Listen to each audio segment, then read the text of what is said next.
যে ডাক প্লেয়ার আমি চাই লিটনকে যেন বিশ্বকাপে রাখা না হয়। আমি চাই জানি সে সবাই যেন লিটনকে যেন ভালোবাসে, সে তার মধ্যে এরকম অ্যাবিলিটি আছে, সে বিশ্বকাপে আমি চাই সে বাংলাদেশকে অনেক কিছু দিবে। আসসালামু আলাইকুম। আসলে আমি প্রথমে বলি আমি লিটন দাসের একজন বড় ফ্যান।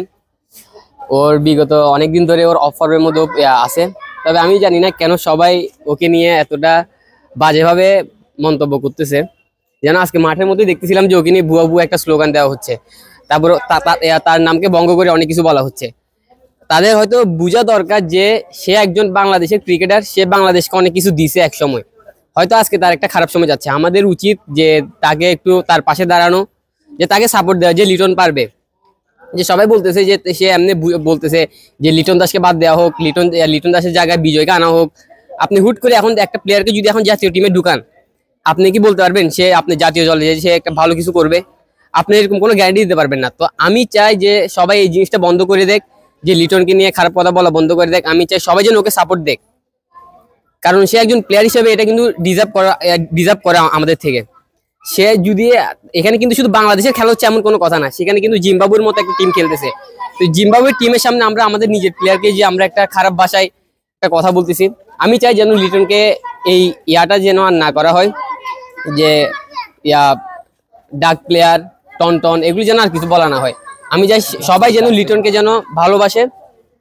আর একটাই কথা, যে আমি চাই লিটনকে যেন বিশ্বকাপে রাখা হয়। আমি জানি সে ভালো কিছু করবে, আর সে তার মধ্যে এরকম অ্যাবিলিটি আছে, সে বিশ্বকাপে আমি চাই সে বাংলাদেশকে অনেক কিছু দিবে। যেমন বাংলাদেশের কোচ নিজেই বলছে যে কি লিটনের উপর তার ভরসা আছে, যে লিটন একজন ক্লাসফুল ব্যাটসম্যান, যে তাকে সে যদি বিশ্বকাপে খেলে সে অনেক ভালো কিছু করবে। সো এটাই যেন লিটনকে কেউ যেন কিছু না বলে। আমাদের আসলে এটা দোষ আমাদের, এটা দোষ তার না। আমরা বাঙালিরা হলো, আজকে যদি আপনি দেখেন আজকে যদি লিটন যদি একটা সেঞ্চুরি করতো, সবাই কি বলতো? সবাই লিটনকে নিয়ে কিন্তু মানে হাততালি দিত। আজকে লিটন খারাপ করতেছি বিদে তাকে দিচ্ছে গালি। মানে আমাদের বাঙালির যে জাত এটাই এরকম। আমি চাই লিটন প্রত্যেকটা ম্যাচে একজন ব্যাটসম্যান হিসেবে যে ভালো করবে এমন তো কোনো কথা না।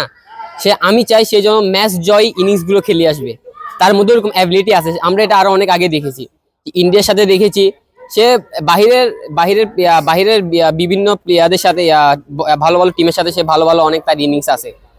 আমি চাই লিটন তার সে কামব্যাক করে আসবে এবং সে আমাদেরকে অনেক ভালো রান উপহার দিবে।